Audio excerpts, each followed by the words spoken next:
امام احمد بن حنبل نے اپنی مستد کے اندر لکھا ہے کہ حضور کے گھر میں ایک پرندہ تھا اور آقا کریم علیہ السلام جب گھر میں موجود ہوتے تو وہ کسی کونے کھدرے میں بیٹھ کے حضور کو تکتا رہتا، دیکھتا رہتا، اور جب آقا کریم گھر سے باہر تشریف لے جاتے تو وہ مضطرب ہو جاتا، کبھی چھت پہ، کبھی دیواروں پہ، کبھی اوپر کبھی نیچے، اس کی بے چینی دیکھی نہ جاتی۔ اور آقا جب دوبارہ گھر تشریف لے جاتے تو اس کے دکھی دل کو قرار آ جاتا اور ایک کونے میں بیٹھ کے حضور کو دیکھتا رہتا۔ تو جانوروں کے کلیجے حضور کے پیار سے بھرے ہیں، درخت ان سے پیار کریں، اور پتھروں کے کلیجے میں ان کی محبت رکھی گئی ہے۔ تو ہم تو دعویٰ ایمان رکھتے ہیں، ہم تو سینے میں دھڑکتا ہوا دل رکھتے ہیں، تو ہمیں ان سے پیار کیوں نہیں ہوگا؟ تو یقیناً ایک مومن کی زندگی بنتی ہی تب ہے جب حضور سے پیار کرتا۔ مجلس اصحاب سجی ہے، ہجوم عاشقاں ہے۔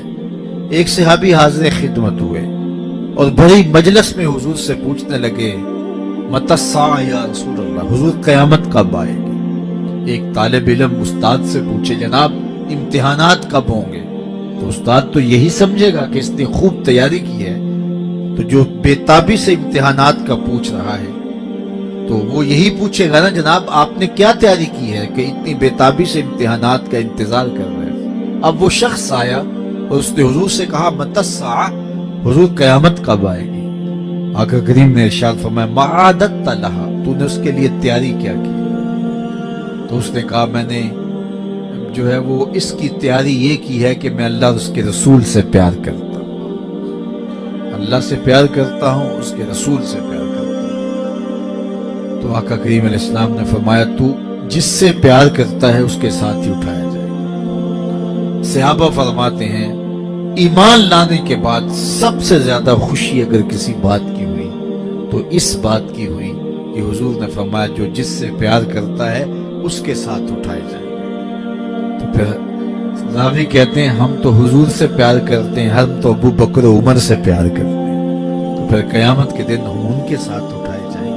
تو یہ ان کی محبت، تو یہ ان کا پیار تھا۔ تو ان کی محبت ایمان ہے، ان کی محبت کے بغیر کچھ بھی نہیں ہے۔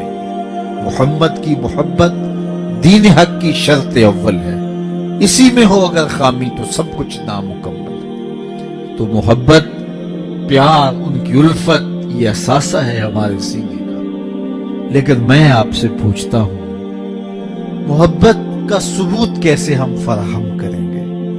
دعویٰ تو مجھے بھی ہے کہ میں حضور سے پیار کرتا ہوں، دعویٰ آپ کو بھی ہے کہ ہم حضور سے پیار کرتے ہیں، لیکن کیسے پتہ چلے گا کہ ہم واقعی اپنے دعوے میں سچے ہیں؟